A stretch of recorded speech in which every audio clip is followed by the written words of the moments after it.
With that, I want to introduce our leader, Steve Scalise.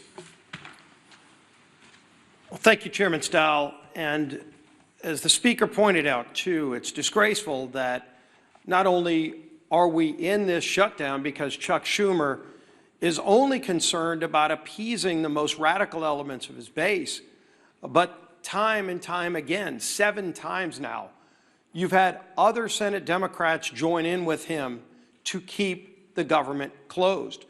And they're feeling some pressure, but what they're trying to do now, both Democrats in the House and Senate, is trying to shift the blame away. While they're voting to shut the government down, they're trying to blame other people. Let's be clear, and the Speaker showed it.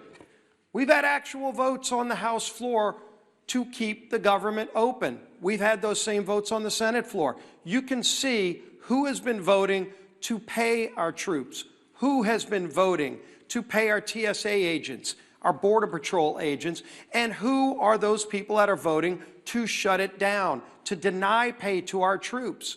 It's crystal clear. And you can go see the voice votes, the record votes. Members of Congress, House and Senate, have actually cast votes over and over again on whether they want to keep it open or shut it down. You don't have to wonder about a blame game. Gee whiz, both sides are blaming the other side. Just go look at the votes.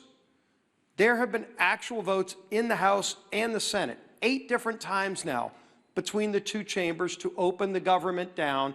And Republicans have said, yes, let's keep the government open while we negotiate our differences. And Democrats continue to say no so they can appease their radical base.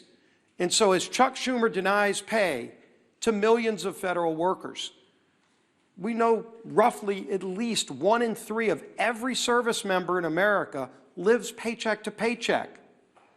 Now, should they get solace in knowing that they're risking their lives, some of them overseas, while their families are here, and on Monday, when we get to the date where paychecks would be cut, the government will still be shut down, and they won't even be getting a paycheck on the 15th. Rent will still be due, mortgages will still be due, car notes will still be due for those service members risking their life. Should they take solace in knowing that at least it's a good day for Chuck Schumer? At least Chuck Schumer feels like the shutdown's working good for Schumer. That's not going to give solace to any of those families. Instead, it actually increases the anger of the families all across America who are seeing the real cost of this shutdown. They know who's voting to shut the government down, but now they're feeling direct pain. And the only thing they hear from Democrat leaders that keep voting no is, oh, it's a good day for us because the far left is patting us on the back. Do they really need a participation trophy to feel good about themselves while they inflict pain on millions of people? It's disgraceful. And as the Speaker pointed out this morning, one of the other things that's being reported now is that one of the dates it looks like they're holding the government hostage over is the 18th of the month, where they're having this Hate America rally in Washington.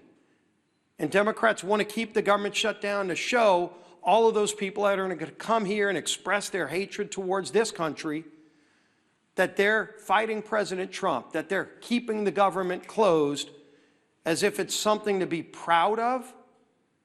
They ought to be ashamed. If they had any shame, they would come back, they would open up the government, and then we can negotiate our differences, which are very, very large on a lot of these issues. But in the meantime, we all know who's doing this. The votes are crystal clear. The public can go see who's voting to keep the government open, who's voting to shut it down. Chuck Schumer and his Democrat colleagues who are doing this need to look themselves in the mirror and start working for the American people instead of being so concerned about appeasing their far left radical base. With that, our whip, Tom.